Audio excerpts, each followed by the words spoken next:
chibazaita ndochakazotondipinde pakakuitawo magemu ake ati vanopropozaichadzo mari yangu. Saka izvozvi ndongozvitsvagira mari yangu zvakana chinondistresa kana chinondiita sei handina. Tikuona makazvitakura. Imari yepreparation here yamuri kutsvaga?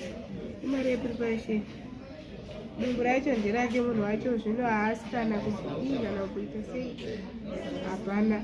Saka ndatonoti hapana zvandingatomboita, nditorodi ndongotsvaga mari yangu, ndongotsvaga preparation yangu ese ndozviitira apa kudzivirira. Ndotoshandisa prep ndeyandoshandisa zvavo kondomu anopfeka because hapa handinyanyi kungotora wanzoti angonaiti handizoendi kutachilaini kwevamwe ngotora vanenge ada kurara kusina mupfuma wake wechidiki chibuda chienda izvandoita sandokodzawapo preparation yangu ndakatenga rendi ndobhadhara ndega, chikafu ndokuzvitengera, ndinoshanda ne 2 years ndabvako.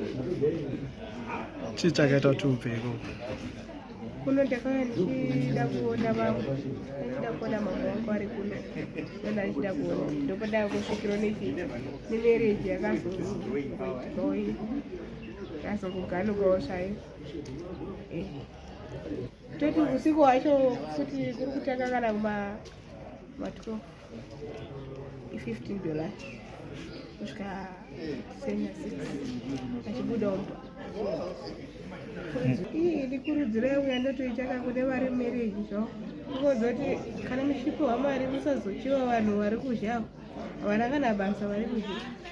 Isusu tiri kuzha, isusu tiri kutodzishayiwa dzimwe nguva mari dzacho, kutodzidetete kutongorara nechini, hapana zvaungaite because hakuna kana mari. Ibasa rakungade kusiya here?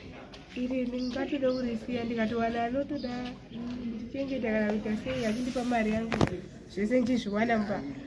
Aiwa.